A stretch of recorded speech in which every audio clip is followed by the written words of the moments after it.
నా విషయంలో కూడా తీరని అన్యాయం ఒకే ఒక్క విషయం ఒక్కటే సెకండ్లో చెప్పి ముగిస్తాను.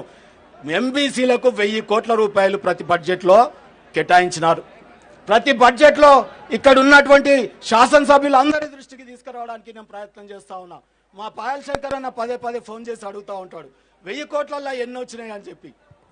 ఈ రోజు ఈ వేదిక ద్వారా చెప్తా ఉన్నాను, ప్రతి సంవత్సరం 1000 కోట్లు కేటాయించి ఈ రోజు 3,500 కోట్ల రూపాయలైన పరిపాలనలో కేటాయించి ఇవాళ ఒక్క రూపాయి కూడా ఎంబీసీలకు పంచకుండా చేసినటువంటి ఆ ప్రభుత్వం, మరి అందుకే ప్రజలు తగిన బుద్ధి చెప్పినారు. ఇక్కడ టైం స్టాప్ క్లాక్ ఉంది, నేను మాట్లాడలేకపోతున్నా. మళ్ళీ మీ బీసీ మీటింగ్లలో నాకు ఇచ్చిన అవకాశాన్ని మీకు తెలియజేసే ప్రయత్నం చేస్తాను. తర్వాత చాలా విషయాలు ఉన్నాయి.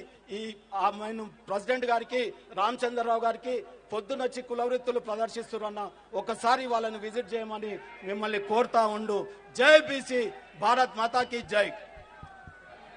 హలో పోలీస్ సంపదన, దయచేసి అక్కడ పోలీస్ సంపదన ఒక్కరినే ఎవరిని రోజు ఒక్క ఈటలనే ఇది అక్కడ ఎవరిని కూడా రూపాయలు ఒక్కరే ఎవరిని రానియొద్దు.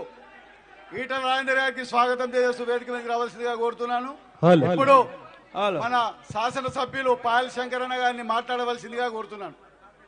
అన్న పాయల్ శంకర్ అన్న రండి, రండి అన్న, రండి ఉన్నారు రాని. ఒక్కొక్క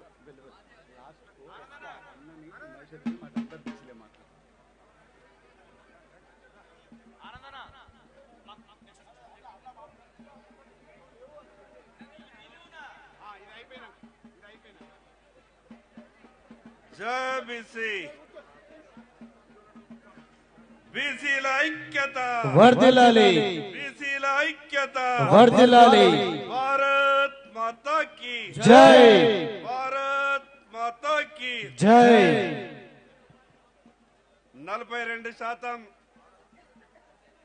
బీసీలకు రిజర్వేషన్లు కల్పించాలని ఈ యొక్క ధర్నా కార్యక్రమానికి సభాధ్యక్షత వహిస్తున్నటువంటి ఓబీసీ రాష్ట్ర అధ్యక్షులు ఆనంద్ గౌడ్ గారికి, ఈ యొక్క కార్యక్రమ ముఖ్య అతిథి పెద్దలు రాష్ట్ర భారతీయ జనతా పార్టీ అధ్యక్షులు రామచంద్రరావు గారికి,